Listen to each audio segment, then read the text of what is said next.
All right. Ladies and gentlemen, we are live. Let us get the show on the road. We've got Resident Evil 5 coming up by Cosmic and Kamu. These guys are going to take over here in a second. Before I hand it over to you guys, though, we do have a quick £20 donation from Edgelord that says, AvuKamu, please finish this run quickly so you can get back to the FGO farming. So I'm going to hand it off to these guys. And yeah, go ahead and introduce yourself, guys. Okay, so my name is DECosmic, and I'll be playing Chris. My name is AvuKamu. I'll be playing Besheva. And we're joined today by Aster or Nova. He's one of the mods for the game, and he helped us learn while we were, or he taught us a lot while we were learning the game. Hello. So, before we get into it, I believe we had a costume incentive. That is correct. So can you tell us? We did have a costume incentive. Yep, my bad. Yeah, I cut you off. Yeah. So let's go for it. What one for Chris? What one for Chris?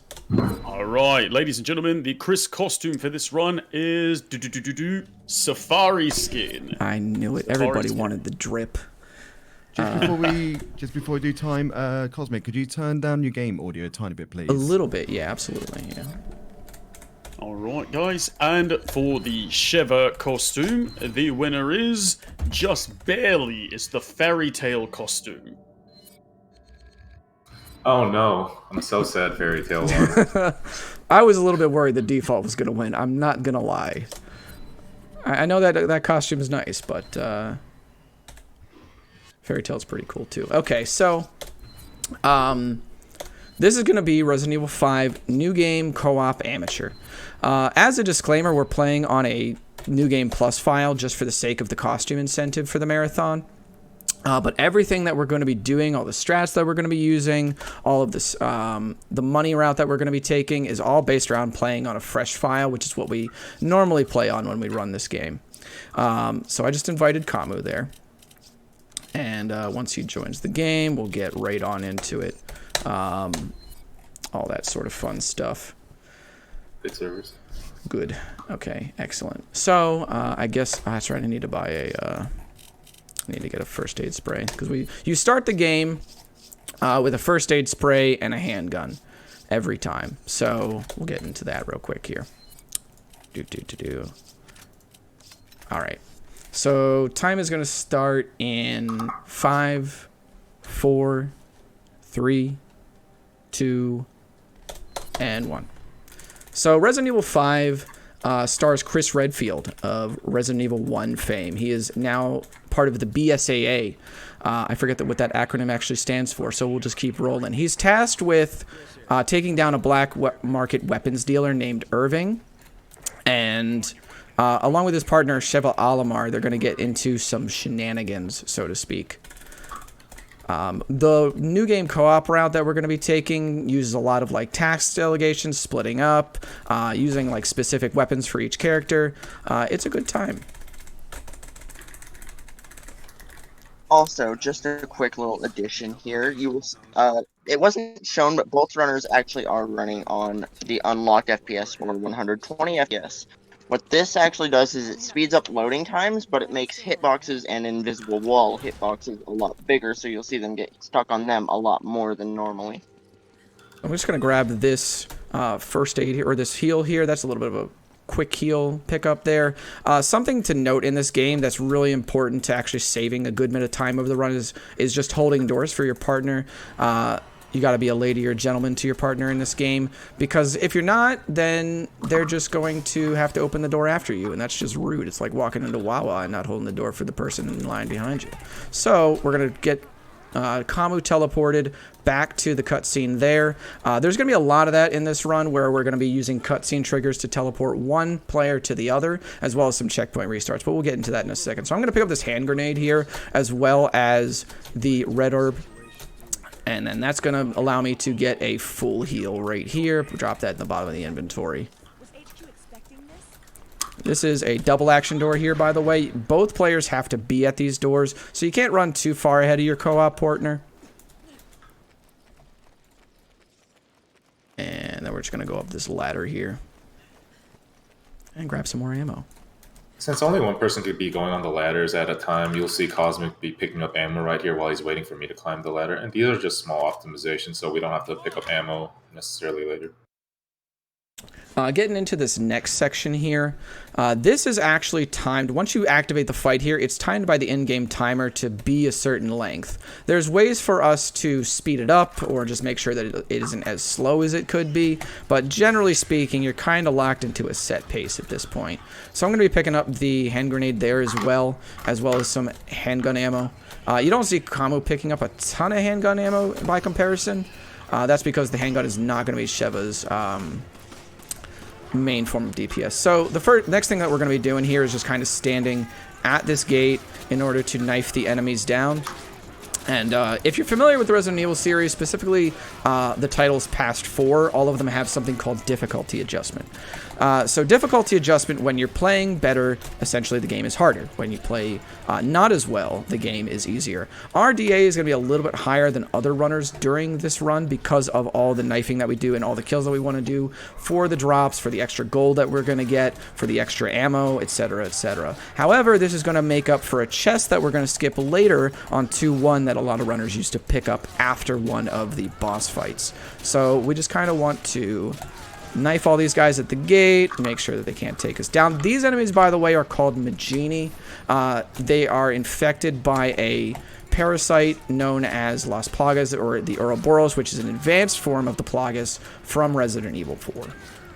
So I'm going to get into position now here. There's going to be a boss coming out called the Executioner, and I just want to stand behind this bear, or this little crate here, and Shev is going to get hit, tackled by these dudes, and I just want to make sure that I'm aiming over here where the Executioner is going to appear in a little bit in order to get him to move instantly. Otherwise, he's just going to sit there for a little bit. We don't want that, so here we go. All right. Should be coming out in just a second here. Help's on the way, Sheva. Alright, and he's going to move immediately. There we go. Excellent. So he's going to come over to the gate here. Fortunately, this giant axe that he has during that first swing doesn't deal any damage to us. We're just going to be able to move right on through. So the first thing that I'm going to be doing, picking up some handgun ammo here as well as some machine gun ammo. Kamu is going to be grabbing some handgun ammo as well as some grenades. I'm going to pick up a hand grenade and a fire grenade. I'm going to also pick up the first machine gun here that's available in the game. I'm not going to be using this, though, to deal damage. You'll see why in a little bit later. So there's also a hand grenade available here and some other stuff. We're basically just picking up some free stuff while we have the time. Like I said, this is timed by the in-game timer, so we are kind of locked into a set path. Killing enemies here is not going to speed things along, so... And we're going to also show off a little bit of a manipulation here in a second. So I'm going to also... You're in place? Cool. All right. I'm going to be up there in a second. Chris has some fire shades on in this outfit, by the way. Okay, so this manipulation here, I'm going to give Kamu this handgun or this machine gun ammo here, as well as this fire nade. This guy's coming to party. He doesn't need to be doing that. I'm going to give him back these. So... This manipulation here actually allows the Executioner to just stand right underneath us. You see right here? He's never going to come up here as long as I'm standing in the correct place here and Kamu's up here with me. So he's not right now, but now what we're going to do is actually just take him to Duff City, population Executioner, population Magini, and we're going to try and take him down because the little optimization that we do here is we actually kill the Executioner, whereas before people were just doing the manipulation for the solid, 6 or 7 minutes or whatever that you got. The cool thing here about the Executioner as well is that he's going to take down a few other enemies for us, so we're going to get a little bit of extra drops from them. Pretty cool as well. He's going to drop a treasure for us, and that's the big purpose of this. I should also note that Kamu and I are doing some reload canceling techniques here, or some time saving stuff on our ammo count. You see me pianoing from the reload key to the melee attack. You're gonna see it right here. It's gonna cancel the reload animation entirely. Kamu is going to be dragging during the melee sequences or during other cinematic sequences. You can do this type of technique during anything in the game. You can drag your ammo to the gun itself while the cinematic is happening. Saves a little bit of time. You don't have to stand in place and do this type of thing. All right, and if we have any donations, now's a pretty decent time for it. Now that I'm done word vomiting.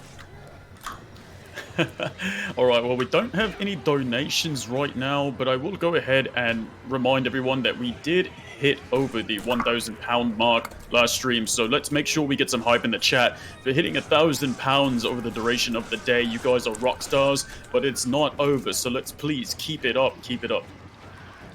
Very cool, thank you for that. Heal us, yeah, okay. I got you. We'll grab the other one over here.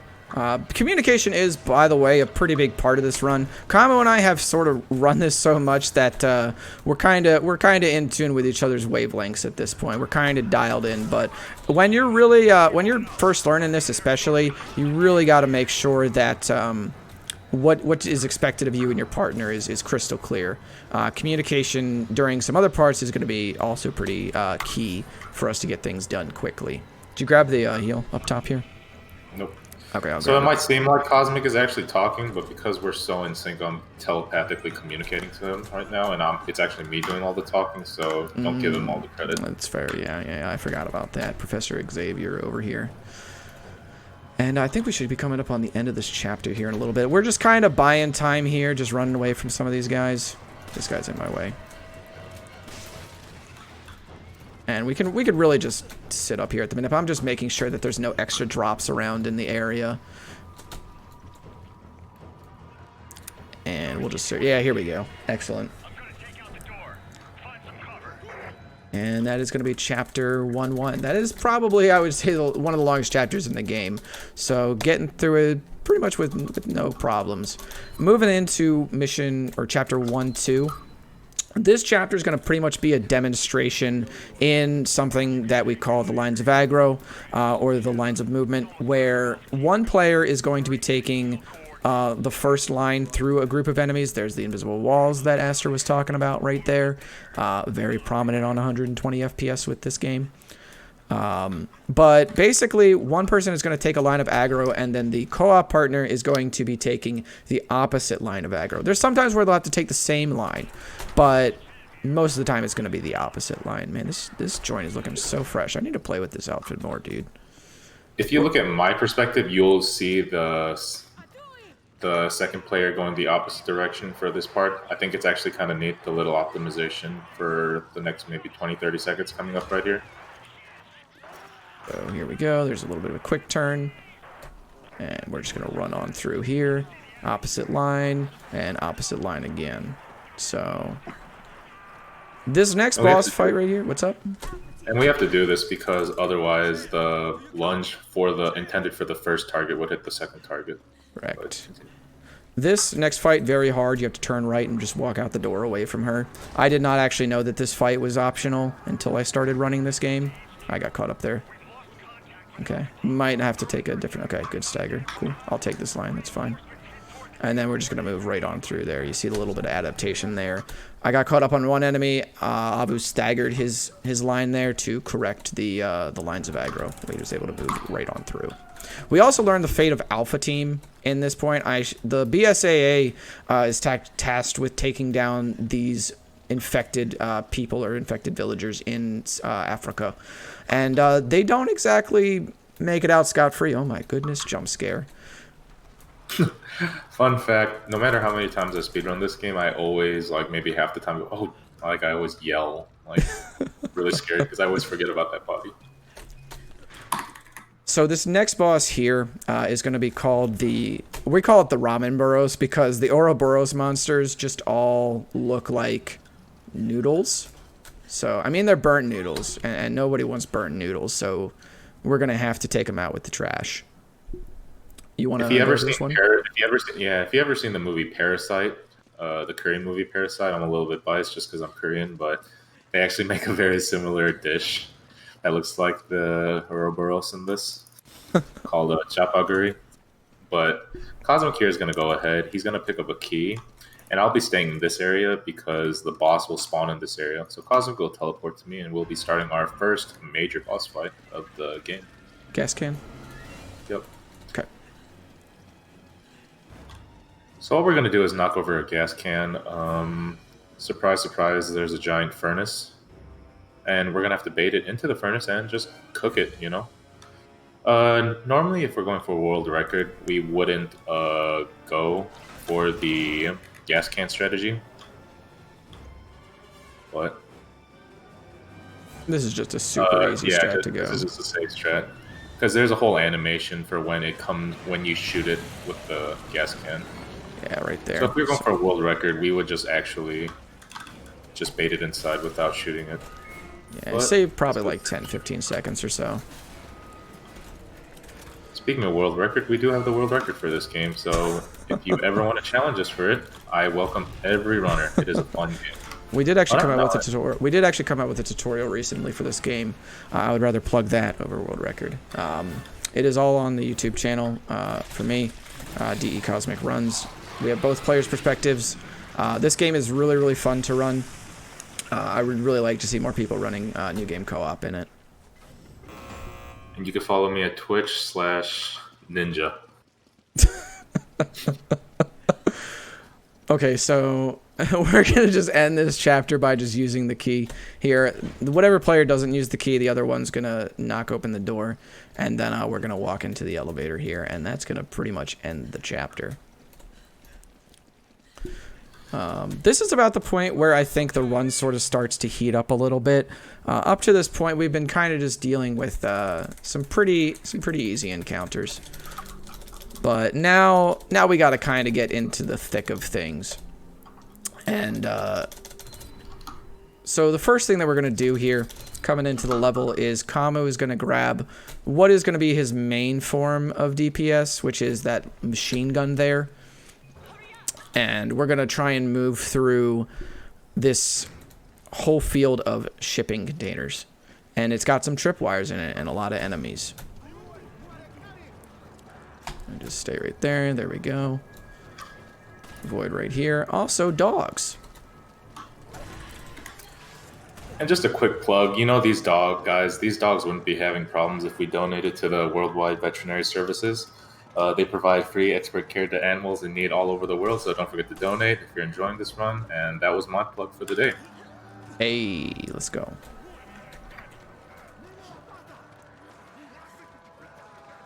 Gonna move on. We got a little bit of downtime here, by the way. If there's any, donations or anything that have come in.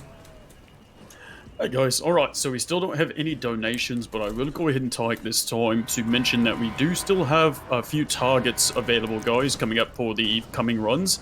The closest one will be the Dog % ending for the Easter egg ending of Silent Hill 2 by Super King Andy. Now, this is kind of a stretch, but we also do have the option for the Desperate Escape DLC for RE5 if you want to see Cosmic and Kamu run that. So make sure you guys are dropping those donations. You can check down on the stream panels below at the Worldwide Veterinary Service panel to see the targets and the polls that are left. So check it out for us. Excellent. Thank you very much. The dog's right there. That's just the lines of movement there. You kind of have to adjust to them. And they're really weird because they can push you back, which can kind of mess up who is in front and who's not, but got through it pretty clean. So this is the first example of task delegation where Kamu is just going to shoot the lock for me there, and I'm just going to be able to kick it open. Task delegation is basically while one person does one thing, the other person does another thing. And when those two things form up, they make one task that much faster. So the second thing that Kamu is going to be doing is going to be shooting down another lock for me, which is going to allow me to open a door to a key that I'm going to shoot down. Good. One. Okay. Going to do that right there. Shoot down the key here. And then I'm going to be able to do this. And Kamu's going to already be at the door here, and he's going to just be waiting for me, and we're just going to go on through. So splitting up the tasks there makes it a lot smoother getting through that area. We also want to be careful of these enemies. You saw that Kamu did have to stagger his get up there because Sheva's get up animation compared to Chris is really short. He has trouble getting it up. So next skip right here. I think Aster wanted to take this one.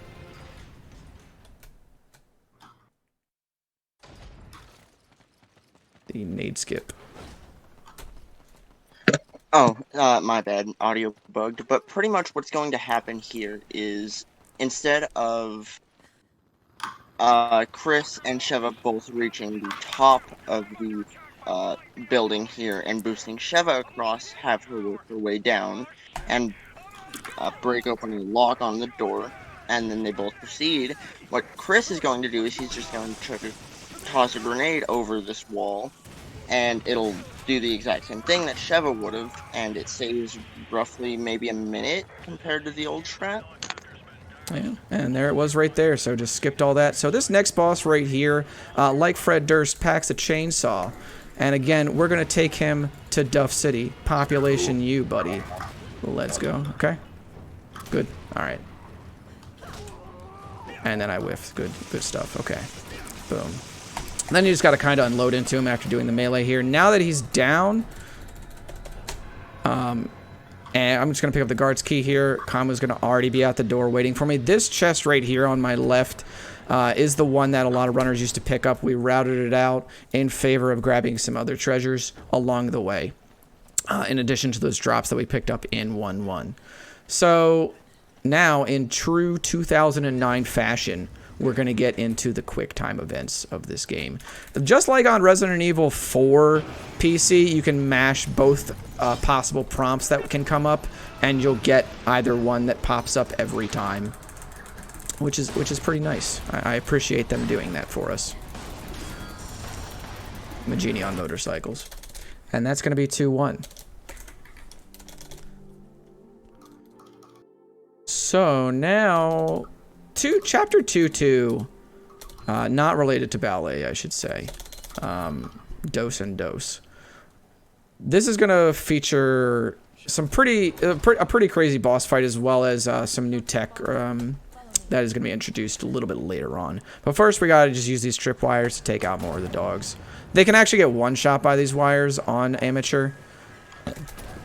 And then I'm going to come up here and grab this bug treasure for this, and then I'm going to have to cover for Kamu by just shooting down this tripwire over there. And then he's going to be taking out some tripwires down here on this minecart. Shoutouts again to RE4 minecart section. This mine section here, you have to grab a lantern. There's basically no time loss to do so. We've seen a lot of runners do this in the dark, and if it's a delegated thing, and both runners' movement is on point, then there's basically no time loss to do this, and you get to see better. So that's cool. I should clarify there's no time loss, assuming one of the players keeps on running. And this actually works perfectly with our whole I'll be dodging in one direction while he's going the other direction after the swing. So you'll be seeing us utilize a lot of this tech throughout the rest of the run. Usually, if we're both a little low on HP, he'd be healing us at an upcoming section right here. But as soon as I explain that, I get hit. But we're not too low, so we won't heal here. But normally, we won't want to waste time on a run healing unless it's a section that is timed or where one of us has to wait for the other. For here, like here, for instance, he would have healed me while I was pulling up the gate. Something to note on these QTEs for the winches as well. I have a controller actually connected so that these go a little bit faster. So there we go. Stagger. Okay. Good. Cool. Shoot. So I had to stagger my movement there a little bit, because if one player is too far ahead of the other, especially in this section, the dynamite like that guy's throwing right there that's meant for me is going to get thrown and hit Kamu. Same thing kind of with the arrows that get fired as well. So you don't want to be too far ahead of Sheva, or if Sheva ran through the gate, then Sheva doesn't want to be too far ahead of Chris. All right, to shoot up here? Shoot both. Okay, shoot both. Yep. So this guy right here has a dynamite in his hand. Shoot this guy to stun him, and then we can open up this elevator gate here. This next section here, I'll just let Aster explain, it is with the first tactical reset in the game, as well as the pick up the sniper rifle. So, coming up, you'll see that Cosmic actually goes and picks up the Dragunov sniper rifle. This is the second sniper rifle in the game, and he mainly picks it up because he doesn't want to pick up the bolt-action rifle, and it's just overall faster to grab. What Cosmic is going to do here is he's going to shoot some enemies to clear Kamu's way, and shoot down a treasure that they will need later on. This is probably the biggest chapter that the Dragunov is used in. Other chapters include 6.1 and 6.3, and you will see why in those later chapters. Also coming up is the first tactical reset that is done. Pretty much what a tactical reset is it brings one player to the other player without them actually having to run. There are three main reasons to do a tactical reset, and it's to bring closer together, get better positions, or to despawn enemies. You will see that a lot throughout this run. You also saw us do a little bit of upgrading there and a little bit of inventory. I sold the machine gun that I had there in order to get the ammo out of it and give it to Kamu. So he would have a little bit more ammo coming into this fight. And then I upgraded the capacity on the Dragunov because when you upgrade up a capacity on a weapon that's empty, it will refill it. So I had 2 bullets and now I have 9. Kamu also upgraded his ammo count and his damage for the machine gun, so he's going to be able to one-cycle the bat burrows here. Yep, you upgrade damage 3 times and upgrade capacity 3 times. And that is why we needed the treasures for me to do that, since that is what I will be sticking with for the rest of the game.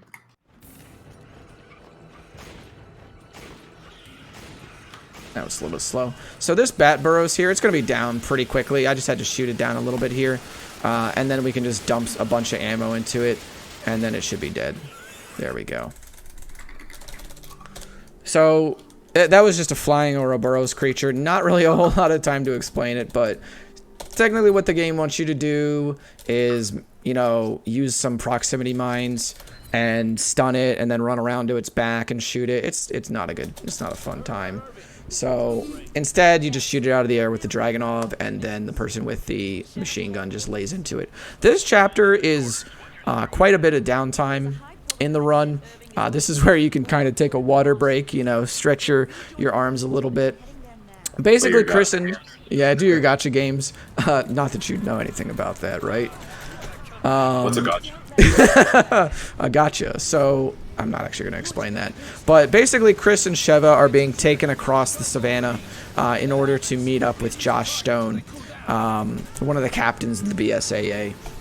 And you have to stop these Magini on motorcycles with your minigun and your light machine gun. There's also some sharp curves up ahead, and we have to hold on tight with the help of some QTEs. This is also where you're actually told that most of the townspeople have been infected by parasites known as Las Plagas. And this is where you learn that they're called Magina. What's up?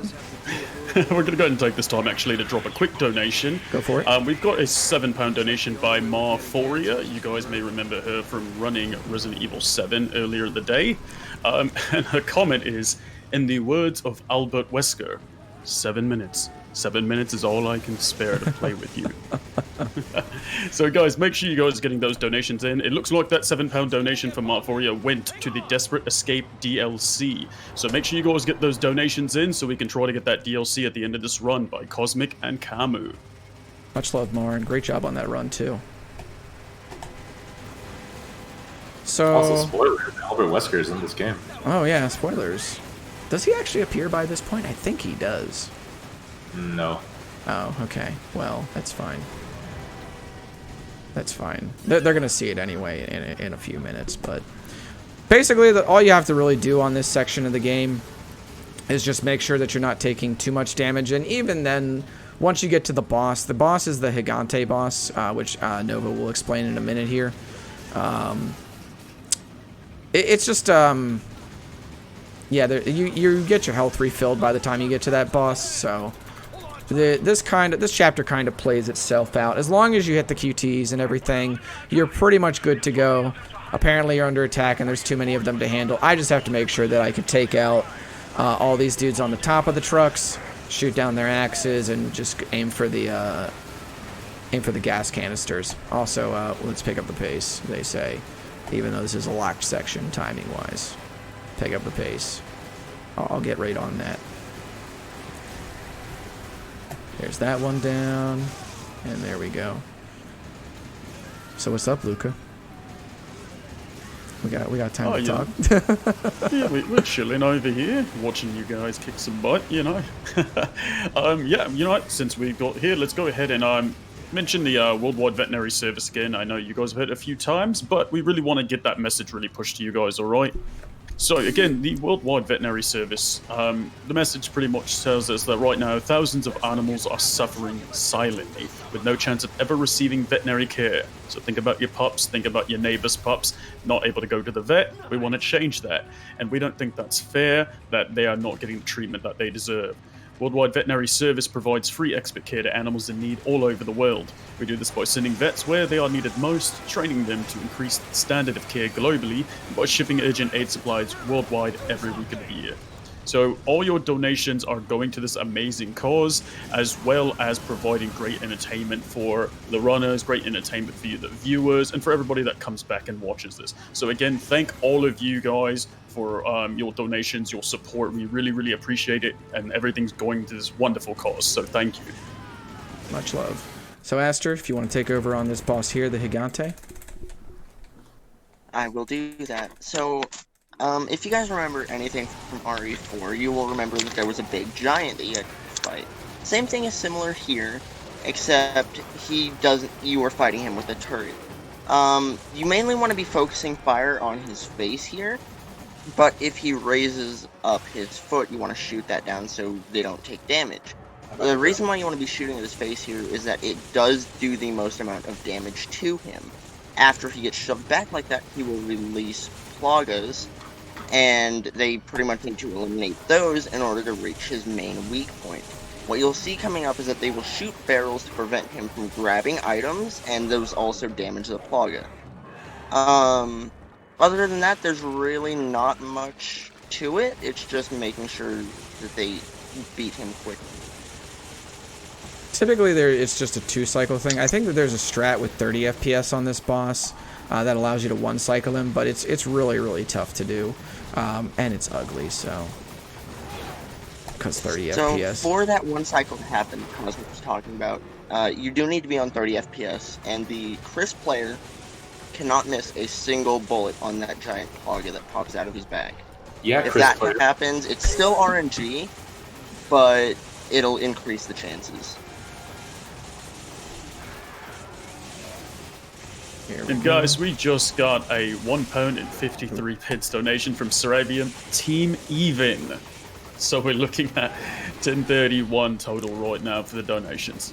Hey, very nice. What is this RNG right now? He never does ground pound this much, dude. So fun fact, this is, during our world record run, this is actually our biggest time loss, because there are certain animations that lose you time, and there are certain animations that don't lose you time, and of course, during the run, he does every attack animation that makes us lose time. So, coming up next is Chapter 3-1. It's the second third of the game. We'll be introducing a new type of enemy called the Tribal Magini. They're a little bit more aggressive. They have explosive arrows and spears and shields. Pretty much what you would expect out of any stereotypical portrayal of an African tribe. This section right here, we're going to be going to 4 different islands. We're on the first island right here. We'll be needing to pick up 4 slates. And over these 4 islands, you'll just be seeing a compilation of the different texts we're talking about, just utilizing separate AIs, splitting ways, co-op usage, protecting each other, etc., etc. Most of the time loss here pretty much comes down to if you have Burt Reynolds on your airboat from the movie Gator. Gator's a really good movie. I would recommend you all go watch it. So the second island here, Chris and I will be going our separate ways. Before that, I will be spamming the pickup button to pick up a treasure that's in the middle of the water. We'll be going our separate ways. He'll be picking up another treasure while I will be picking up the slate. It doesn't matter who does what. but because I'm better at RE5 than he is, I'm picking up the treasure. Wow. The shade. The absolute shade. It's fine. That's why I land nade skip. You know, as soon as I said that, I better not get hit. That would just be beautiful amounts of karma. I hope for it, to be honest. I actually do get hit on this bit, though. That's because you're such a hit, dude. So that is the second slate. Upcoming up here, they're going to be closing a gate on us. So you want the machine gun. The reason why Cosmic is driving this whole time because A, I'm Asian, so I can't really drive, and B, I have the machine gun, so I'll be spamming bullets into a watchtower that closes the gate.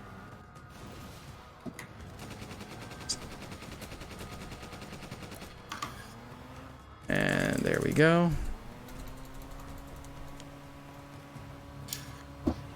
I'm just gonna be taking this like little line here through. Oh, that wasn't good. Lost a little bit of time there. Okay. So the third island, speaking of the movie gators, we're gonna be dealing with not plaga infested gators, just regular African gators. And these gators can kill you in one hit. This is not fun. You shouldn't die here, but if you've run this game as many times as we have died here, and there's a bit of PTSD going into this. So the gators will generally spawn in the generic same areas, but they will spawn a little bit to the left or right. So right here, I want this gator to spawn on one side, so he spawned to the left, so I can go to the right. If that gator had spawned in the middle of the doorway, it's pretty bad RNG. You gotta wait for him to come out a little bit before you just loop around him. So we'll be dealing with that same doorway gator again, hopefully. It's a little bit more cooperative.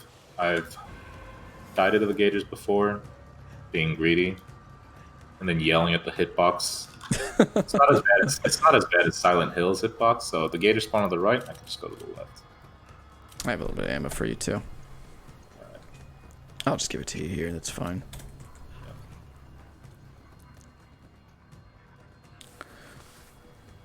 I think Burt Reynolds wishes he had this suit, dude. This suit is so sick, actually. Okay, here we go. Burt Reynolds is so good that the suit wishes it was worn. So now we have 3 slates, and we'll be going to the last island before we head off to the next area. Pretty much here, we'll be utilizing the one person going first and the other person looping around, thanks to enemies just paying attention to the first person. I really should go and watch Gator after this weekend, to be honest. Don't watch the sequel. Gator 2 is okay. Gator 3 is like, yeah. There were multiple Gator movies? There's more than one alligator in the world, sir. That's fair. That's fair. Okay. Do you see me going to the left while Cosmic is going to the right? God. That is all 4 slates. And before we go on to the next area, we actually have to stop by one more place. That'll introduce us to a new, very familiar weapon to any Resident Evil speedrunner called the rocket launcher. We need to pick up the rocket launcher here because otherwise we are only able to purchase the rocket launcher after the main boss of this chapter, when in fact we need the rocket launcher to kill the main boss of this chapter. So if you pick it up early, you're able to buy it from at any point in the game at this point on. That is why we also routed in all our treasures so we could buy multiple rocket launchers. This specific rocket launcher we're not going to be using on the main boss for this chapter. Up ahead, there's going to be a part where the old strategy was people would use to bait out a couple of enemies, lure them away while the other player would go around and raise a drawbridge. But I thought to myself one day, we have a rocket launcher, why don't we use it? And this strategy was born. Hey. So one thing, you'll see that Chris ended up putting in all of those slates into the door. That's mainly because host delay compared to non-host delay is a little bit faster.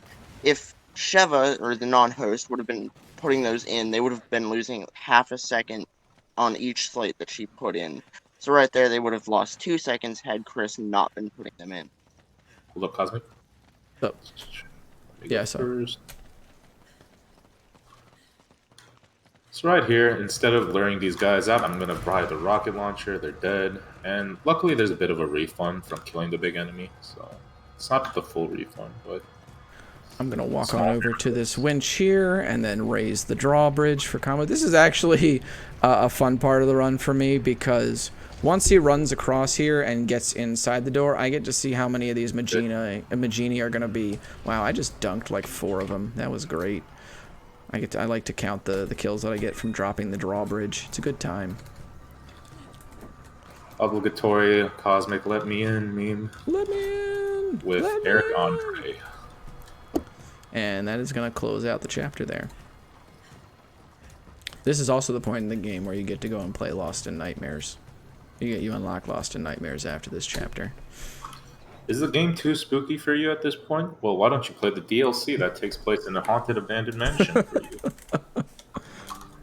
Which is still currently an incentive, ladies and gentlemen. The Desperate Escape DLC is still open for you guys to donate to if you want to get it. So, Chapter 3-2, there's going to be another tactical reset here. This time, however, it's going to be used to despawn enemies, which Nova talked about a little bit earlier.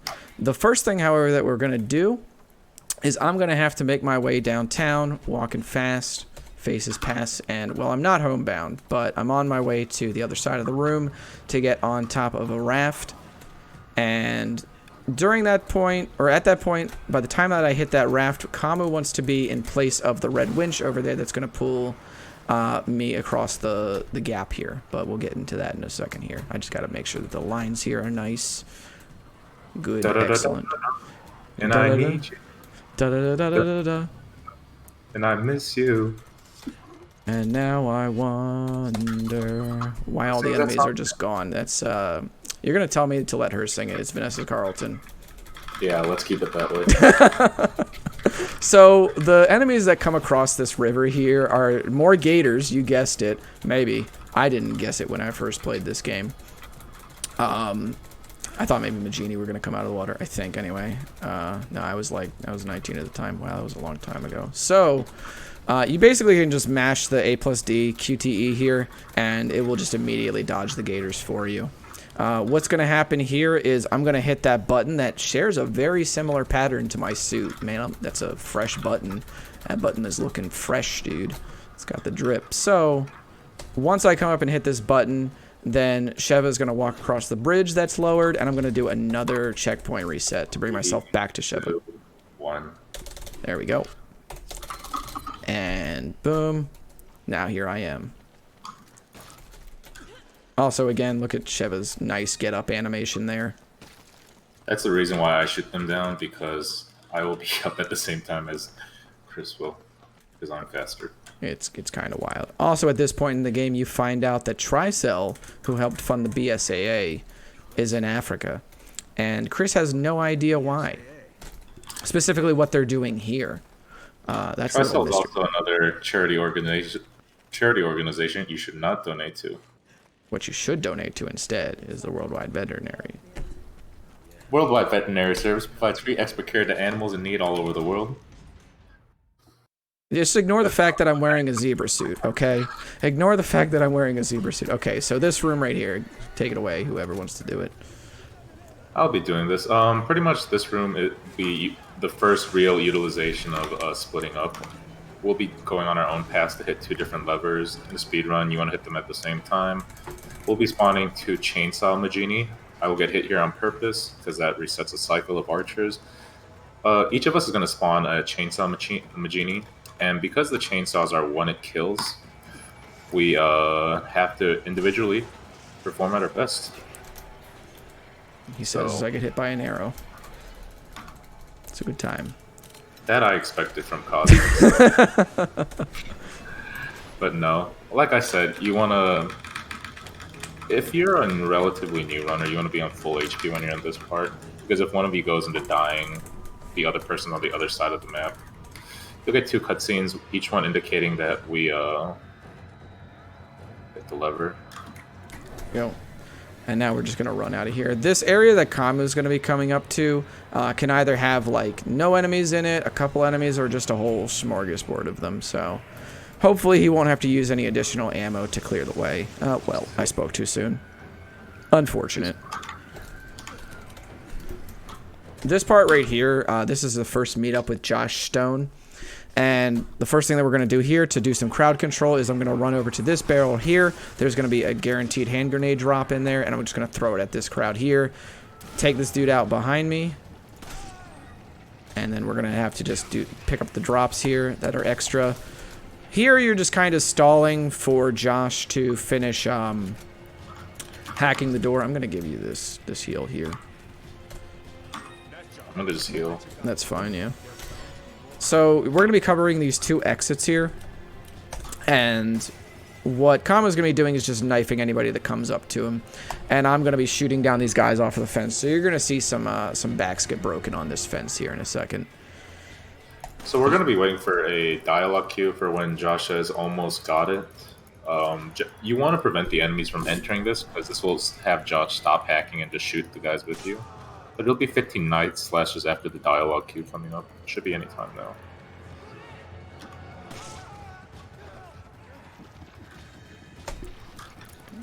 Alright. This is slow on Josh's end.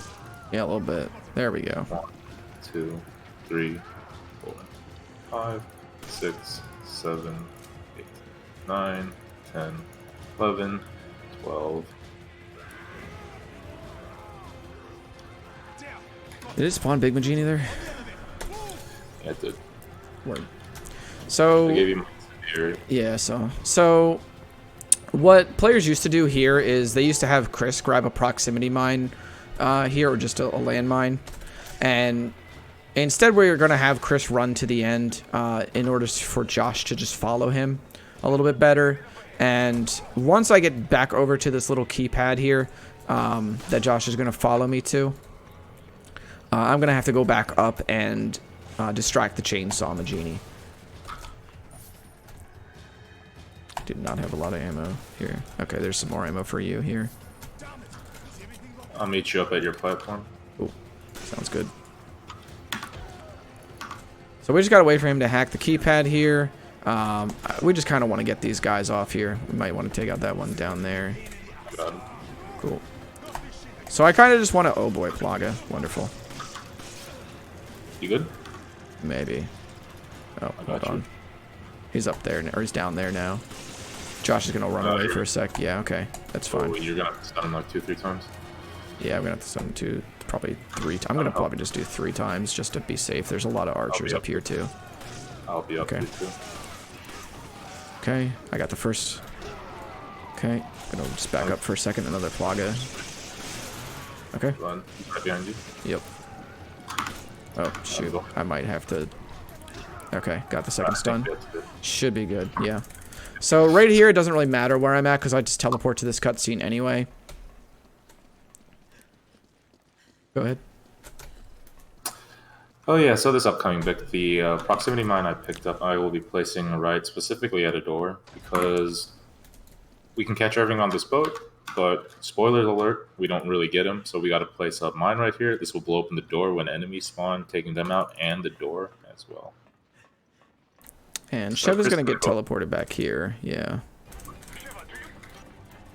The time to beat, if you guys look at the timer on the screen, is 129 on the timer, is the fastest we've gotten it. And I still think 130 is possible. It's unlikely, but it's still possible. Unfortunate there on the mine. And then you just got to use these tripwires once again to take out the hyenas or dogs that come along. And then we can just run right to Josh here. Nope, 127. Yep. And that is going to be chapter 3-2. Upcoming is the rail gun or side scroller bit of this chapter. We're going to be on a boat and have to stop at 2 platforms, but before then we're going to be doing our first major inventory of the game. We'll be selling all of our treasures, buying as many rockets as we can. My goal is showing 59,000 at this point. Normally on a new game file you would have about 20,000. Yeah. So you could buy 2 rockets. If not 2, don't worry about it. You can buy rockets later. The gold compensates eventually, I promise you. So I'll just buy 2 rockets for the sake of showing it off. I have 1 billion rockets, and we'll just ready up. Much like any Resident Evil, the faster you get at inventory, the better, because the game, on new game, is registered in real time. This is a little bit of an auto-scroller here as well. The big thing that you want to do is just kind of like, as the Chris player especially, you want to make sure that you're just taking out enemies in the distance and just kind of minimizing the amount of damage that you're going to take going through. So Sheva's big goal here is moral support. You're the best moral support, Sheva. Don't worry, Kamu. That's when you find out I'm not supporting you, but I'm supporting Josh who's driving the boat. Fair. He's a pretty good driver. I back it. We also have a little bit of downtime here going on if there's anything you need to take care of, Luca. No, unfortunately we don't have any donations, guys, but let's go ahead and actually get some hype in the chat for these two amazing runners that are kicking butt right now. I'm so invested in this run right now that I'm forgetting to do my job over here. It's just really fun watching them. So make sure you get some hypes in the chat for these guys. They are kicking butt. Like I said, there are two times we're going to have to stop. This is the first time. The second time, we're both going to have to pull levers. Cosmic can explain that once we get up to it. But until then, we're just here, getting hit by grenades. I thought I took him out. Huh, interesting. I'm gonna have to pick up that thing. I'm gonna have to pick up the ammo by the last stop, by the way. You're good. I'm gonna pick up ammo too then. Cool. Also, upcoming is one of the best lines in the game, said by Josh, not Albert Wesker. Only if you say it in the accent he's doing. Not this Not one. this one. Also, you would think that you would have to shoot these guys. You don't. Another pipe and get down. There we go. Okay, so after that bit, thanks for the warning, Josh. Just got to take out the rest of these guys in the area. That was nice. Okay. We'll take out the dude, and then, man, I'm really low on ammo actually right now. Okay. Fortunately, there is quite a few. There's a big ammo drop right up here, but the next thing that we want to do here, these Gatling guns, an enemy will go to each one, and we just have to take them out. Pretty much like one right after the other in order to make this area easier to go through. Excuse me. Oh my goodness, I am blocked. Good old Sheva invisible walls. Okay, he's down, I think.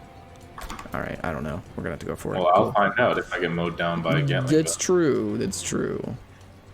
It's very, like, this area is a little bit sketch in general just because the enemy spawns here are kind of unfavorable. You can either get a pretty big plug ahead, the big tentacle heads that you see coming out of some of the enemies, or the fire grenade, or the fire Molotovs, if there's any other kind of Molotovs. I don't know. But anyway, so the Molotovs, if you try and shoot an enemy with a Molotov in their hand, then your co-op partner can suffer a lot of damage there, and it can lose you quite a bit of time. So it's very weird to salvage that situation, or you just kind of have to run for it. There's no ammo there. Okay, it's fine. All right, so this boss fight coming up is with Irving. So Aster, take it away. So this next boss fight, he's the main boss of this chapter, which Kamu actually mentioned earlier. They are going to be using rockets on him. There are two phases of Irving. One where he is untouchable, like he will not die. All you have to do in that phase is just shoot a single rocket at a weak point on him, as Kamu is doing now. Now, instead of Cosmic shooting the rocket like Kamu did, what Cosmic will do is he'll actually keep his pistol equipped and just fire a rocket that way. That is what we call quick firing, and you will see that used a lot by both runners in the run. And now we're coming up to the game's been challenging, but this is where the runs start to die. We'll be introduced to a couple new enemies. I'll let Cosmic introduce them. These are the Deimos, or just the small little bugs here. Like the Plagas, there's some property retention, I should say, from RE4, where both the Plaga heads and the Deimos are killed by flash grenades instantly. This fire pit had a nice invisible wall. I love 120 FPS. So it's time to take a break there, you know, Dark Souls. Refill on the flasks, yeah. So, if only that were the case. So I'm going to come up here, And I'm just gonna chuck this this flash nade at a bunch of the Deimos that are coming up the hallway. Not really a hallway, the tunnel here. Yeah, that's the word for it. Sometimes I can English. So we'll do that. There we go. And then I'm just gonna shoot these skulls right here that have treasures in them. Thank you, sir. And we're gonna be able to go through there. This is where the game gets kind of Tomb Raider, and you go through these ancient ruins. Getting caught on invisible walls in the ancient ruins, a great pastime of mine. And if there's anything most Resident Evils have in common, it's having a super secret underground layer and miscellaneously at any point of the game. So that's true. This game does hit all the tropes pretty well. There is a little bit of downtime here as well. Just some clean lines of movement. I'm gonna have to cover for Kamu if the enemies are particularly scary here. Not bad. That's fair too. I would rather take the high road here on this little conversation piece. So I'm just gonna cover for you, buddy. How's that sound? Fortunately, not bad. That's fair. So now we have to push open this thing here. I don't know how these two know to push this thing. Why they're gonna push this thing open doesn't seem beneficial. But then you gotta hit a QTE prompt to land here. With these fresh kicks. I don't want... These are some nice white shoes. I don't want to be going through these ruins anymore, dude. I'm going to get them all scuffed up. The things that we do for the world, man. Scuff the fashion up. Okay, so... Your shoes are scuffed up. Look at the outfit I am wearing. That's fair. You are just trekking it in the high heels the entire time. So these enemies are going to always... They're going to always go after Chris. I'm stuck. This is really unfortunate. This is actually really unfortunate. Yeah. So... we might have to actually hit the lever again. This is really, really bad. They've really just like trapped us in. What's up? Yeah, just reset. Can you checkpoint reset this? I don't even know. Oh, we're gonna try it out. Yeah. Okay. It's fine. We were just totally trapped in there. Okay, that's good. All right. So go through here again. There's gonna be these great balls of fire that are coming out, and normally what you have to do is just kind of pray that the enemies will let you out of here, and then you can... There's going to be like one of 3 patterns, and we just kind of have to run on through. Oh, I think that was 4 ball. That's unfortunate. God. Oh, you see this ball?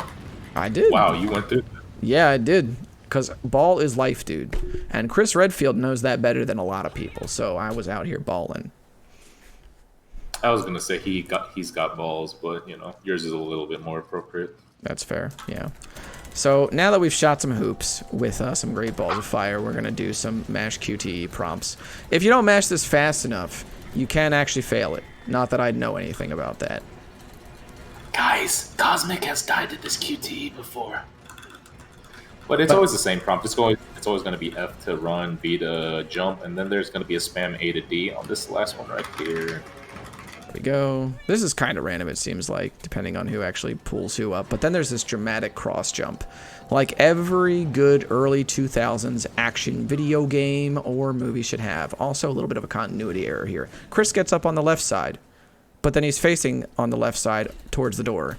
I don't get it, but it's fine. We'll roll with it. I'm not going to pretend to understand it. So... Question. Just feel. True. It's like the Force, man. You don't question the Force. You just feel it flow through you. I could go on a rant about Star Wars, but I'm not going to, so continue. So, moving on. Midichlorians. So, moving on. The Force is not science, George Lucas. So, moving on. The grenade launcher here, I'm going to pick this up. The big thing that we want to use this for is the utility. It does really, really good damage with the explosive rounds, the flame rounds, whatever you can kind of get for it. But the big thing that we're going to be using it for is the knockback on the explosive rounds, as well as the stun from the flash rounds that I'm going to be picking up a couple chapters from now. So... what we want to do here is we're just moving through these underground ruins, pulling down these levers on these statues. Chris and Sheva have a lot of faith in the architecture of this place for it to not just fall down on them. They're like, this doesn't look like a trap at all. And then they just keep going anyway. We have me run here first as Chris, just to take the line and sort of establish a path for Sheva to get through, because Sheva's model is smaller, so it's a little bit easier for her to take the opposite paths as Chris does. Okay, cool. Excellent. We also got Robin Hood up here. That's going to maybe give me a run for my money. So, nice. Okay. Not today. Not today. Saxon. All right, guys. We're going to go ahead and take this time to go ahead and re-mention that there is the Desperate Escape Resident Evil 5 DLC, which is still in the cards. If you guys want to watch Cosmic and Kamu still kick some more butt at Resident Evil in a creepy house, the donation incentive is still below. So make sure you give some love over there. Again, the Desperate Escape DLC is still in the cards. Ooh, and actually, on that note, we got a couple of donos that just came in, so let's go ahead and knock them out. Is that okay? Yeah, go for it. Perfect. All right, we've got £1 even from Nico Hart, our lovely tech guy. It says £1 for an Avu dab. Dab, please, good sir. And we also have a £5 donation from James Bunch of Numbers that says dab shotgun. But I don't have a shotgun. I think it's pretty obvious here exactly what our audience is wanting. Donos for dabs. Can I get some hype in the chat? Also, we're going to use a secret technique of the JoJo for the Joestar family to beat this boss, which is running away. And yes, that is a secret technique of that family. I'm very glad that I watched that anime so I could find this out. It really helped me during the Resident Evil 5 speedrun learning. So, you just run away from this boss, and then it activates this QTE prompt, and then he gets crushed by some pillars here. It's a good time. Don't have to waste a rocket on him. Don't have to waste any ammo whatsoever. And then we just turn around and head to the door. I will also... Go ahead. This upcoming bit, cutscene, we're introduced to Wesker for the first time. Chapter 4-2 for us is pretty much 2 puzzle rooms. The lines are extremely specific. If you're playing it very casually, it might take you a good 30 minutes, half hour. You don't need a heal, right? That should be good. Actually, I have 3 heals. I'll heal. That's fine. So pretty much what Cosmic and I are going to be doing here, we'll be utilizing lines because the sun lasers that the puzzles are based on are timed. So we'll be utilizing checkpoint resets and very specific lines to find the most optimal route possible. It's pretty routine for us, but to get this down actually takes a bit of time to practice. Just having note, these lasers are not a one-hit kill, but they will take a considerable chunk of your HP. We'll be utilizing a checkpoint reset up here to bring Cosmic to me. 3, 2, 1.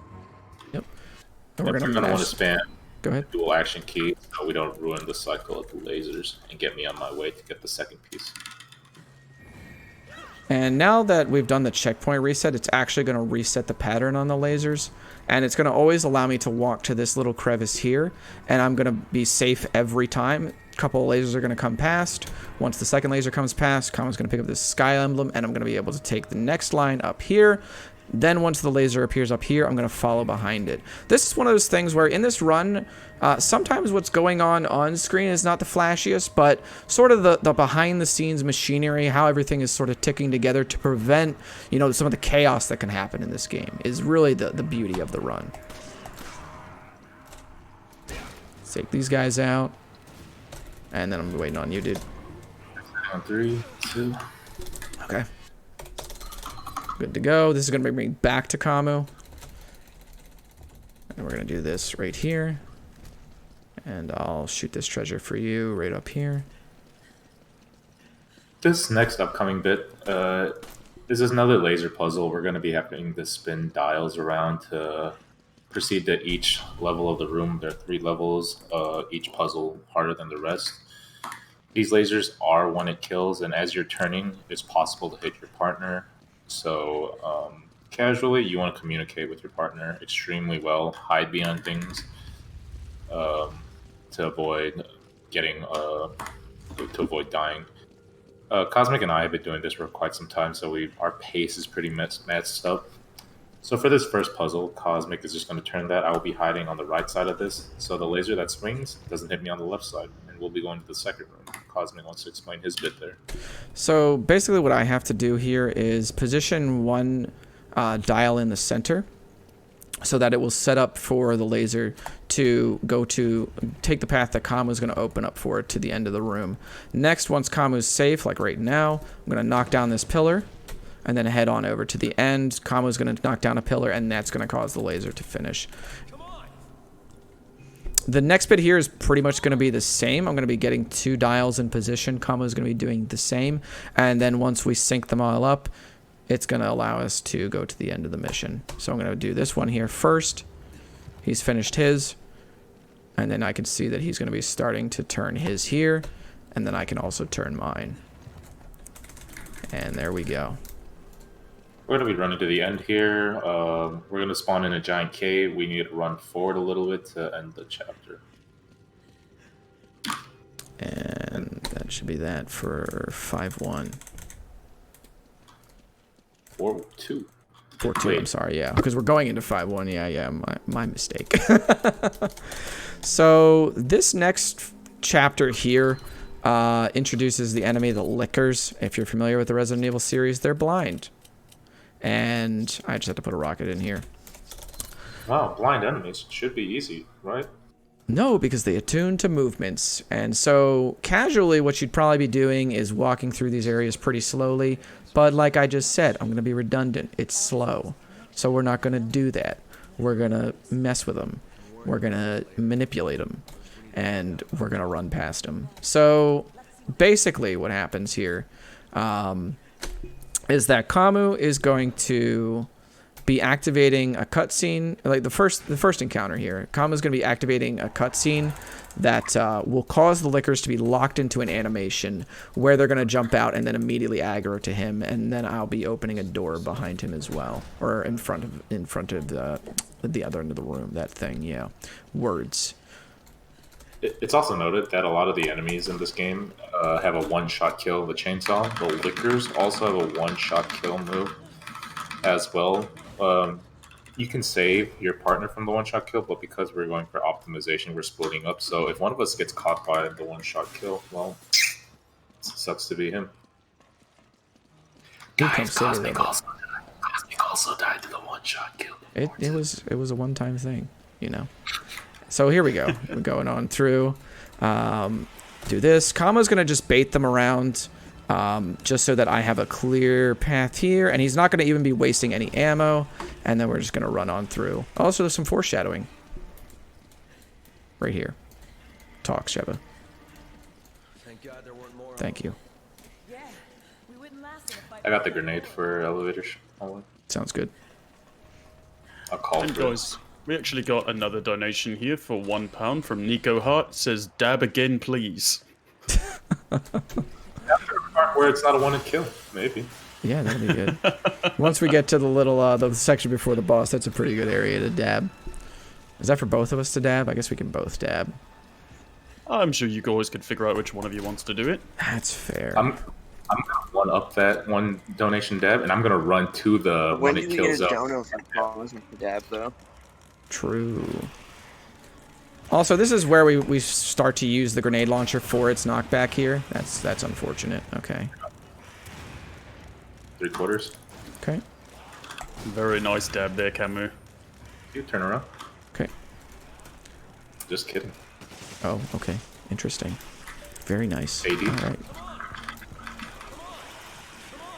Excuse. Okay. Oh boy, this is not good. All right, so they're on the fucking. Okay. There we go. So. First try, easy. Yeah, absolutely, not even close. So before we get into this boss, there's the dab. Let me actually just grab the handgun ammo. The traitorous. Okay.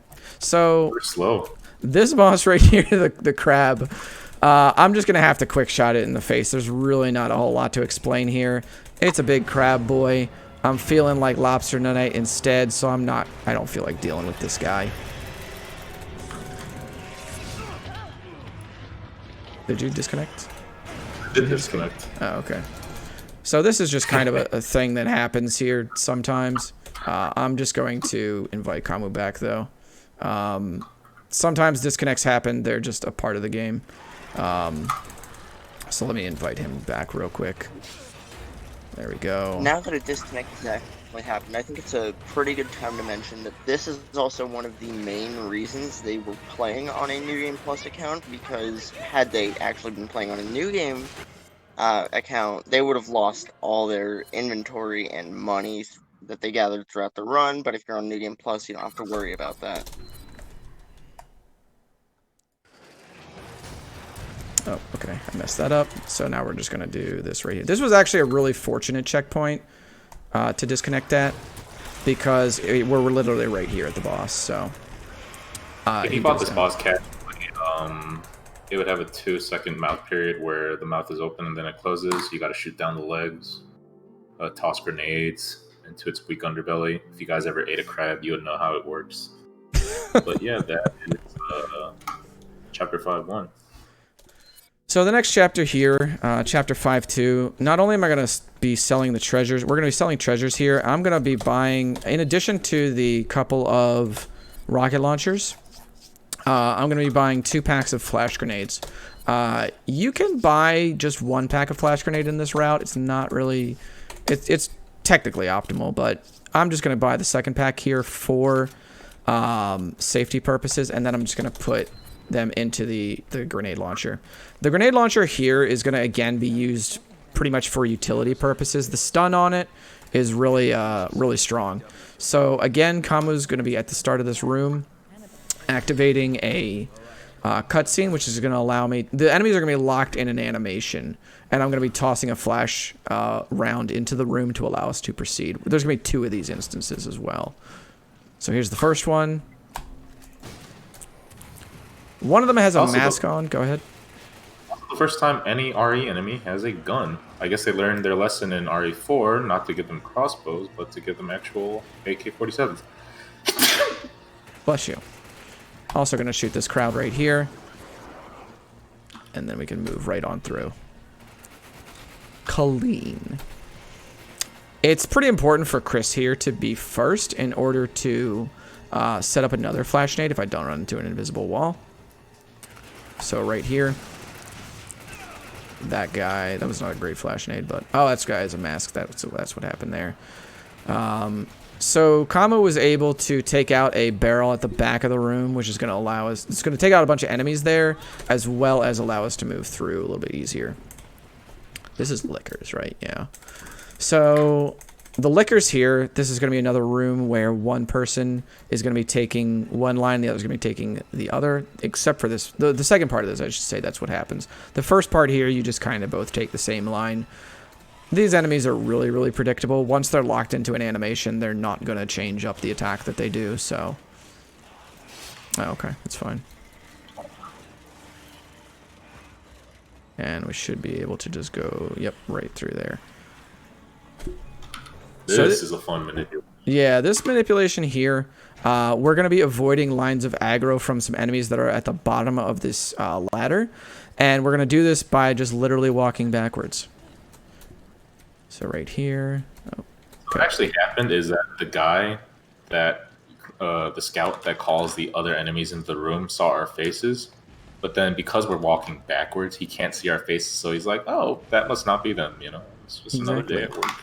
Yeah, basically what you're doing is you're just avoiding a trigger by walking backwards. You can also walk on the outside there, and it'll do the same thing. Normally you would just see a cutscene signaling that the other enemies are coming into the room, but because that just didn't happen here, we just don't have to deal with any of them. You also want to make sure that you're walking on the middle part here, just to allow yourself to walk a little bit faster through the room. You want to heal here? No. No, we're good. Yeah, I got it. Okay. Cool. You want to take this one? It's right here. They're throwing nades. They have bullets.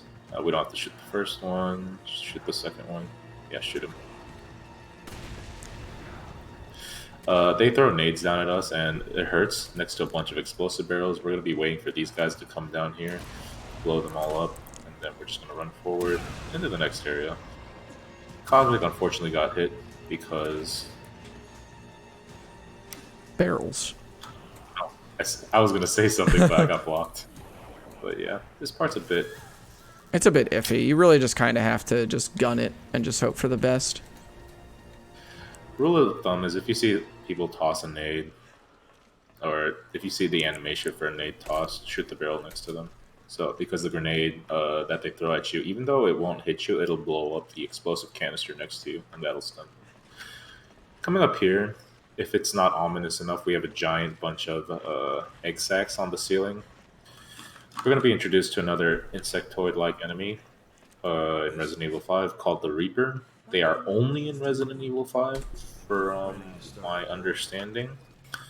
And of course, they have a one-hit kill. Because why not? Because why not? And not to mention, hold on a bit.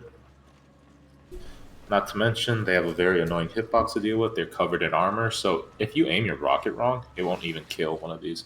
But rule of thumb is when we're running by them, we want to run to the left to hit them right here.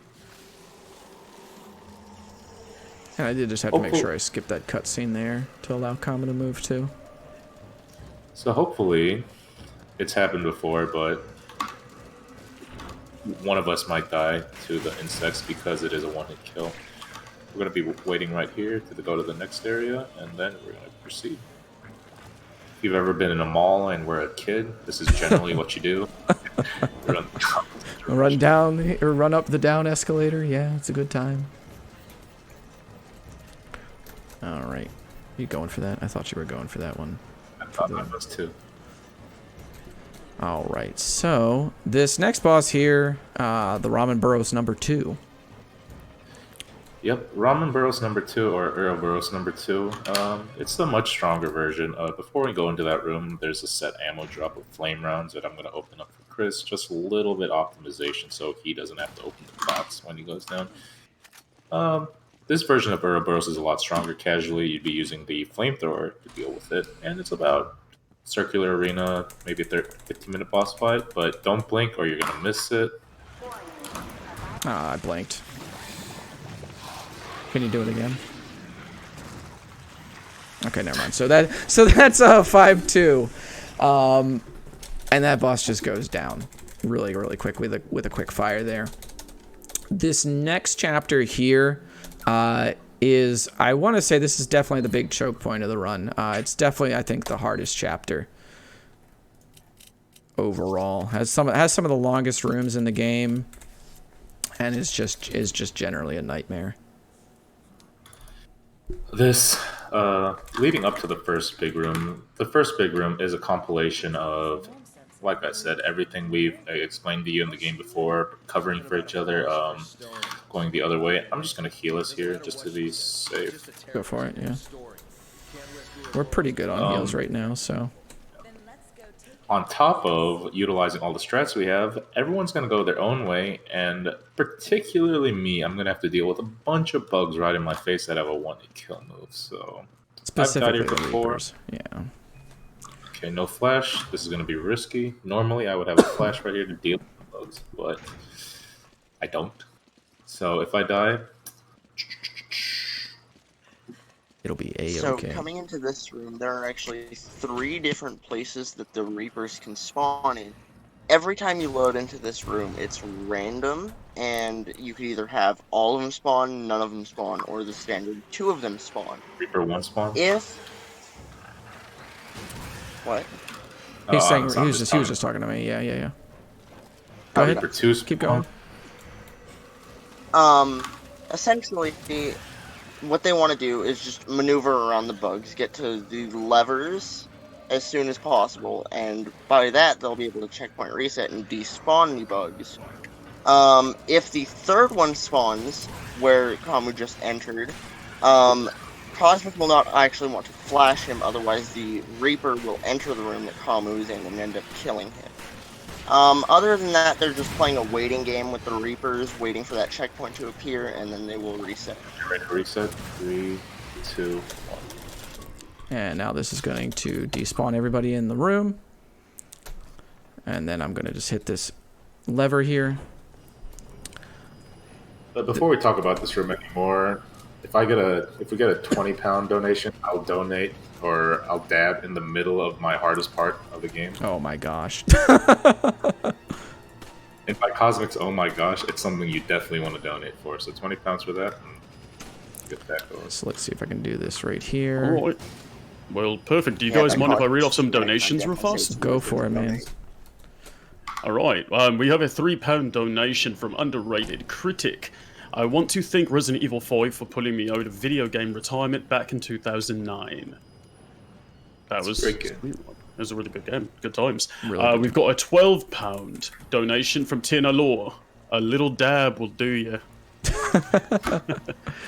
And speaking of which, actually, I donated this right when you mentioned that, but I actually dropped a £20 donation and put that toward the incentive for the Silent Hill dogs. Right whenever he was talking about putting a $20 donation to your dab during the hardest part. So I expect to see a spectacular one.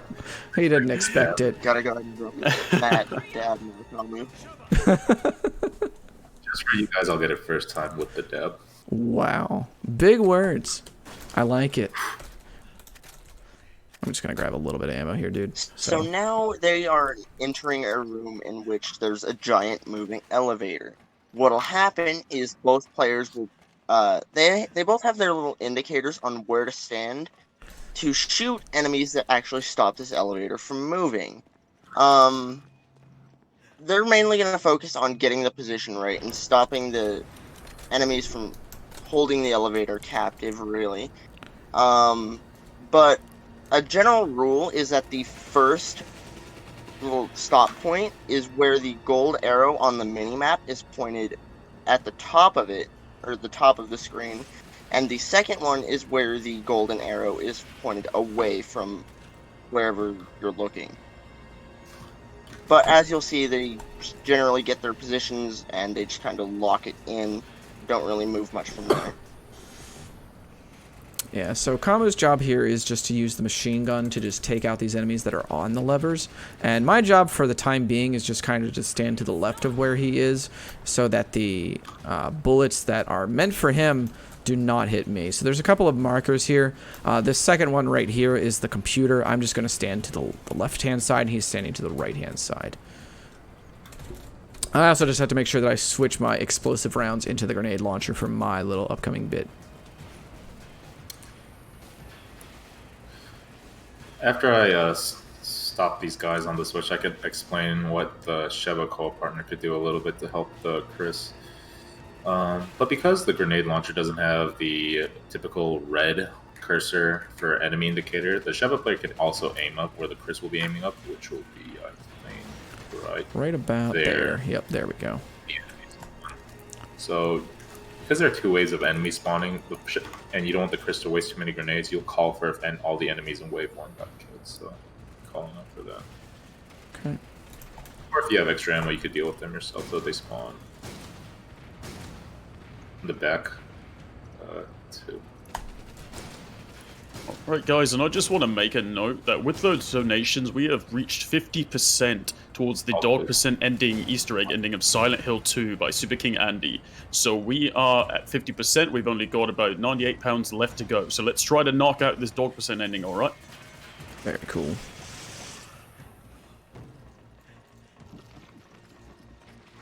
What was that line? It was you all along.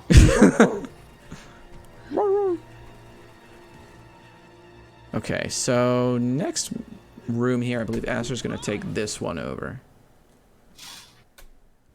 The liquor room. I can do that. So, in this next room coming up, they will have to first activate a lever to activate an elevator in which it will have a player loop all the way around into a building, which you currently cannot get into because the door happens to be locked. So you have to enter it from the top by going up and around. They will want the Chris player to actually go up in the elevator here, not only because he's host, but his pushing animation is actually a lot faster. This room will actually contain a lot of liquors, which they'll just have to hope and pray that they don't get grabbed, while Chris is pushing a giant box, and Sheva just has to run away and pray for her life, really. run away and pray for my life. More like toy with the lickers. That's what I like to hear. Oh yeah, we'll see about that. All right, so here we go. Gonna go ahead and push this box. Also, a little bit of exposition here leading up to the fight. This is the first showdown with Albert Wesker, Chris's nemesis. And he's going to be joined by a familiar face as well. Spoilers! It's Jill Valentine, who is mind-controlled and brainwashed by Wesker. She disappeared a while ago, and Chris has been looking for her. So, what a bittersweet reunion. 1, 2, 3. Okay. And we'll show you how to take those two down with relative ease here in a second. So I'm going to hit this lever here. And then come on out. The drawbridge is going to lower. And I just got to unlock the door. Jeez. And we'll just go on right into the fight here. We're going to let this next cutscene play just so we can explain the intricacies of a fight, and also because of the deb incentive for £20, I will be telling you where I will be dabbing, which I am not looking forward to, but I will be doing. So basically, this fight, you have to run away from Wesker for 7 minutes, but you can shoot a rocket at him instead and have him catch it, and then one of you will blow up the rocket. The Chris player just has to make sure that he aims at Jill so that Jill does not try and shoot at Sheva. The second phase, Kamu is going to have to use the machine gun to shoot Jill in the leg and the chest 7 times in order for me to shoot a flash round and then restrain her and then take off her mind control device to end the fight. So let's get on into it. She is very acrobatic. Sorry, did you play the I did. Yeah, I did. Yeah, you had to shoot her in the leg and the chest. Yep. So it would be a shame if I did in the middle of that. That's true. So here we go. Here's the first part. We'll never win like this. Time to change tactics. We should I have to hide. give a proper dab. £20. I respect it. Okay, so here we go.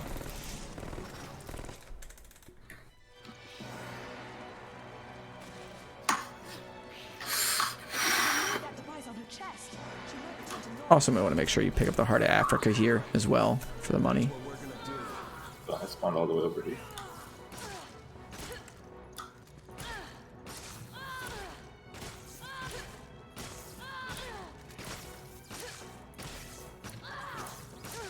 Seven. And an extra dab. Very cool. Very nice. And boom, that is the Jill and Wesker fight down. So, you guys are disappointed that was. It's actually a lot harder than. There's a lot of. Yeah, go ahead. Machine gun, and you got that little tiny thing on her chest. Otherwise, you're just shooting her in the boob. You shoot her too many times, she dies. Exactly. So this part right here, I'm gonna have to put the Dragonite back in my inventory and upgrade the capacity on it again to refill it, as well as sell my treasures and buy 2 more rockets. And that is going to be all the rockets that I actually need for the rest of the game. So I don't need one here. So if you're short on ammos for, I think for Chris and Sheva, you both need 3 rockets for the rest of the game. So that's 30,000. If you're a bit short, don't worry about it. We're going to be demonstrating a backup gold pickup strat. It's not really a backup. You just have to pick up an item along the way. Yep. And Asher, you want to take over on the cage skip explanation here? I will do that. So, as you saw in the inventory, Chris actually decided that he was going to put the Dragonite back in his inventory. This is the second to last time that we will actually see the Dragonite being used, and it's mainly to just snipe a guy at the top of the crane. If you don't kill this guy, you will actually have the cage drop on you, and you will have to kill multiple people in order to get a key card. You'd have to run up to where the crane guy is, and you would have to manually lift the cage up itself. Yep. However, what they're going to do is they're just going to snipe him, and that'll just eliminate him completely, so they won't ever have to worry about the cage dropping at all. And then we're going to do a checkpoint reset to allow me to just come right back to Sheva. Cool. Also pretty convenient, there is a free first aid spray here, so this next area that we're coming into, this would be where the cage would drop. So here we go. And hey, look at that. Very cool. Nothing doing. And it's a bit hard to casual because the person who was in front is trapped by the cage, so the second player actually has to do the whole route by himself. So. Also, just a little note, if that cage actually does happen to fall, two things can happen. One, either the card guy just will not fall at all, so you would have to reset. Or two, the game could actually crash, so it's really beneficial to get rid of the crane guy altogether. That's a thing? Pick up ammo. The crash? Oh, I've had it happen to me quite a bit. I don't know if you've my- had it happen to you or not. No. I'm so glad Because that I we didn't, really- though. Consider yourself lucky. Oh my goodness, dude. I am... Oh. That would just be a heart... That would be a heartbreaker. Oh, I know. I mean, but the time that I failed it, okay, I'll own up to it. The time that I failed it, it didn't crash. So I didn't even know it was a thing. No, like, it won't crash all the time. It's just there's the small chance that it might. That's quite unfortunate. He just wanted to see me in the cage on. Fair. Sound time here. We're just going to be running through some enemies. If there's anything that you got to take care of, Luca, do it now. I appreciate you. We don't have any new donations up right now, but I will go ahead and take this time to remind everyone about the Worldwide Veterinary Service. Again, the message. Right now we've got thousands of animals suffering silently with no chance of ever receiving veterinary care. And like you, we don't think this is fair. Worldwide Veterinary Service provides free expert care to animals in need all over the world. We do this by sending vets where they are needed most, training them to increase the standard of care globally, and by shipping urgent aid supplies worldwide every week of the year. So again, guys, make sure we get those donations in. We've already hit £1,000 already. We're about halfway to our total goal for the weekend, so let's keep those donations incoming. Again, we are also at 50% to the dog percent ending Easter egg ending of the Silent Hill 2 gameplay by Super King Andy later. So please get those donations in. Let's keep supporting a good cause. Amen. And another incentive for you guys is, I just thought about it, but if we get a £20 donation or a compilation of £20, we'll punch a certain boulder at the end of the game for you guys. Normally we wouldn't punch it in the speedrun, but £20 and boulder punching is all yours. All good. So right here in this room, like I said, if you were short earlier on gold, these guys are going to shoot rockets, and there's a lot of collateral damage, unfortunately. Like that. So... Guys are going to die here. They're going to drop a treasure, what's called the Dead Bride's Necklace. Normally you wouldn't shoot this here, but because Cosmic got hit, that ruined the cycle. They would drop an item called Dead Bride's Necklace. It's worth 2,000. Even during my run, I'll generally pick up 2 or 3 just to be safe. Sometimes 1 is enough, sometimes you need 3. And that should compensate for the extra gold. If, like, for instance, right there, you didn't get any Dead Bride's Necklace, I don't know how many Cosmic picked up, 1 or 2. 1, yeah. If you're still missing gold, there's still another section where you can pick gold. So that's the end of section 6.1. We have 2 more sub-chapters left.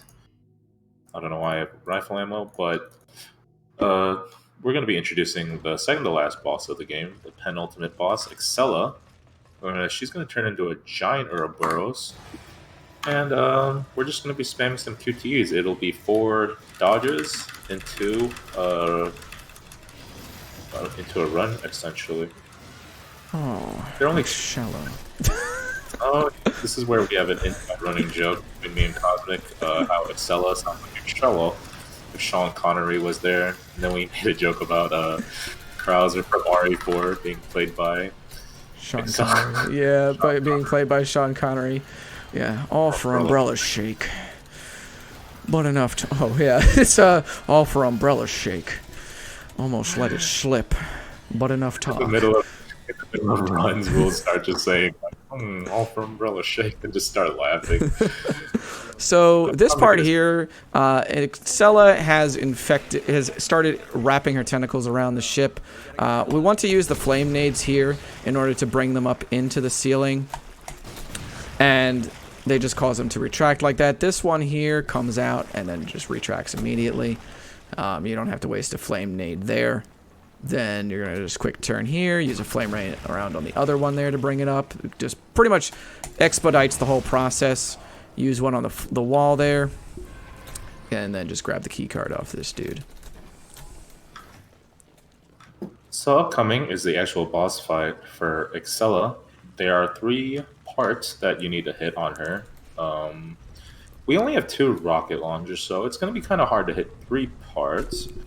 Fortunately, the game provides you with a satellite-guided laser that Chris will be using. So we'll be using 2 rockets and a satellite-guided laser. So I'll be firing the first rocket at the left arm. Chris will be grabbing the satellite rocket for the right arm and saving his rocket for the main eye when it pops up. Bring the pain. Shoutouts to Marvel vs. Capcom 3, Chris. And the reason why he's using the satellite on the arm instead of the rocket to save time is the satellite laser will not kill this main body, unfortunately. So he has to use the satellite laser for the smaller bit. That is Excella, writhing in pain, and that is the chapter 6-2? 6-2. 6-2. So we got one more chapter left here, coming into sort of the home stretch of things. This part here is kind of like a set pace as well. It's almost like you're playing Mercenaries mode at the end of the game. There's some bulkheads that you have to go through, or just sections of this ship right here, and you just have to make sure that you survive during those sections. So the first thing that we're going to do is get into the area, and this is going to actually lead up to a couple of showdowns with Wesker. Nova, if you just want to go ahead and talk about the showdowns with Wesker right now, this is a fine time. Or he does. Don't forget $20 donation will get us to punch a boulder at the end. I might just punch it anyway.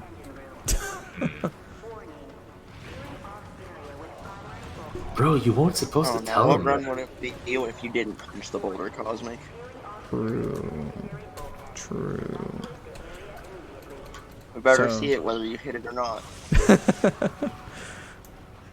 So, first thing that we're gonna do here is hit this bulkhead lever, and then we're just gonna I'm just gonna shoot this flame round right here. Okay, that was bad. Don't worry about it. There's some machine gun ammo for you here. Let me grab this. Yeah, I got it. So all we got to do really here is just kind of wear out the timer. I don't have flash rounds, by the way, so we might just have to respawn and we can just despawn everybody. It's fine.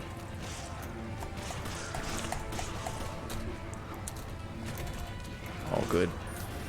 There are a lot of enemies. Yeah, there's a lot of enemies here. There's way more than an extra pack of flash rounds, right? Yeah, I could just do that. We can just despawn everybody, and then I'll just use the extra pack of flash rounds. That'll be good. Yeah, because even if you were to despawn everybody after you pull the lever again, the Reapers will still end up spawning. So it'd probably be best to put that in. Pretty much, yeah. I'll explain that once we get upon it. If you're going for a world record, you're unfortunately not going to try to despawn the enemies because the game is timed in real time. So. Okay, but pretty much, once we pull the levers up ahead in this room, we're going to reset. That despawns all of the Magini enemies, but the Reapers will still spawn. If you chose not to reset, you'll be having to deal with a bunch of guys with rockets, everything. And then on top of fighting the Reapers as well.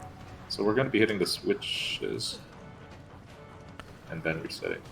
Yep. Opening. So you see it.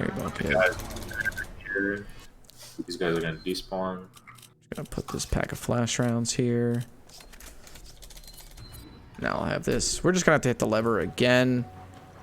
Not a huge time loss. Pretty easy to make up for. As a Shadow player, the only thing you want in your inventory at this point, you want to unload everything except for maybe 20 ramp bullets and your rocket launcher. So if you have any extra grenades, now's the time to use it.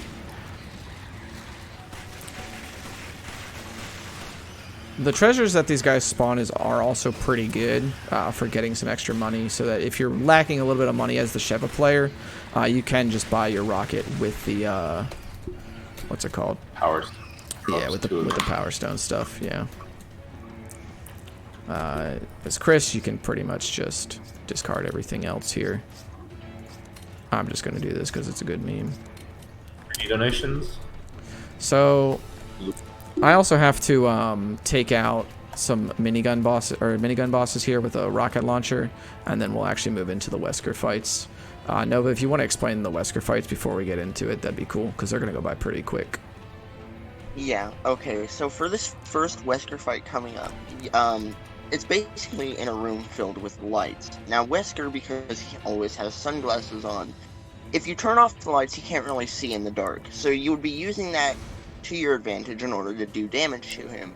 However, instead of doing that, they're just going to use a rocket launcher, blow it up near him so that way he still takes damage but doesn't completely dodge the rocket. And by the time that's over with, all Kamu will have to do is just shoot him a little bit in order to get him to kneel over, and then they will inject him with the serum, which you will see coming up here shortly. No, but However, I'm wearing sunglasses. Cosmic actually has to put a rocket in his inventory. True. Also, I'm wearing sunglasses, so if the lights are off, I can't see either. As a Sheva player, you just want to take a couple hits because it's a reset anyway, so there we go. This part's a bit of RNG because Wesker could actually get iframes during the first rocket, so hopefully we'll get it first try. There's that. Nice. Oh, just kidding. Cool. Give him the shot. That was good. Okay. Also, now for the popular voice everybody's favorite line in the game. Will be released into the atmosphere, ensuring complete global saturation. This is also a pretty infamous spot for disconnects to happen. We've definitely lost a few runs on really nice PB pace to this cutscene, like this right now. Yep. Did we reconnect? No, I'm still. Yep, there we go. That's nothing. So I'll just re-invite you at the volcano. So Long story short, we're in a fight, and we go to a volcano where the rock punching is. Luca, do you have any good news for me? Unfortunately, we don't have any donations that have come in for the rock punch. But I'll tell you what, you do the rock punch right now, I'll donate for it. got it. Perfect. Let's See, do guys, it. more like Luca. I just invited you. Should be good to go. Do I have to ready up? Searching for a game session to join. Cool. Okay. Good to go. So all we have to do here, like Aster was saying, was just walk forward here and then shoot a rocket at Wesker. However, I know why you're all here. I know why you're watching Resident Evil 5. It's not because of my dashing, nice suit, or my sweet kicks. It's because that Chris Redfield, what he's not most known for is escaping the Arclay Mansion. It's doing haymakers on boulders. So here we go. Give him the nice right hook, Chris. Make Jean-Claude Van Damme proud. I tried to kill Cosmic with the rocket. It was not a thing. And there's the boulder punch. Okay, now we're going to actually end the game here. Time is going to be coming up in a little bit, by the way, so get ready on that one. So this is the last time we actually see Wesker in this game, and we essentially, quote-unquote, kill him off for good. What Chris is going to do here is he's just going to wait at the bottom platform for Wesker to jump down, and after that he'll jump over so he doesn't get swung off into the volcano. What this will do is it'll activate Wesker's weak point on his back, in which Sheva just shoots a rocket at it, and that's Wesker. And time's going to be coming up on this final QTE here. So 3, 2, 1, suck on this, Wesker. That's time. And that is Resident Evil 5, new game co-op, amateur. Once again, my name is DECosmic, playing Chris. I am AvuKamu playing the Sheva. If any of you are interested in running this run, I don't know if there's a Discord for Resident Evil 5. There's a Discord, yeah, for Resident Evil 5, yeah. There's a Discord as well as the tutorial that I mentioned earlier. It's I really like this run. I think it's an underrated run, and I would like to see more people run co-op. So if you're interested, do not hesitate to reach out and watch those videos as well. Lucas, so did the Desperate Escape incentive get met, or? Unfortunately, guys, we did not reach the Desperate Okay. Escape incentive. I'm sorry. All good. So that'll be it from us then. Once again, my name is DECosmic. You can follow me at twitch.tv/DECosmic, and the YouTube is DECosmic Runs. My name's AvuKamu. I play the Sheva. Don't follow me because I have social anxiety. No, I don't. I don't really stream. I just do it to record. You can follow me at twitch.com//ninja. On the side note, I play a lot of casual games. If you want to play a bit of Phasmophobia, you want to play a bit of Dead by Daylight, just hit me up. Otherwise, that's it for me. And thank you, Aster/Nova, for joining us on commentary, man. And thank you for all your help while we were learning the game. Thank you for having me. It was my pleasure. All right, that'll be it. Right from on, us. right on. Actually, Well, thank hold you up. so much, guys. What's up? All right. Gotta give a shout out. Go ahead. GeoBoy, Edgelord, Lustjaw, Chaz, and all the other viewers. I think Mosh is in here as well. Jack is also in here as well. Love you guys. All right. Continue. Go for it. All right. Sounds good, guys. Thank you so much for your amazing run today. It was really awesome, really informative, very engaging. We love watching you guys. Again, hype in the chat for Cosmic, for Kamu, and for Astra over there in commentary. You guys are rock stars. We're going to be back here in a second with Failmore. We're going to be doing some Resident Evil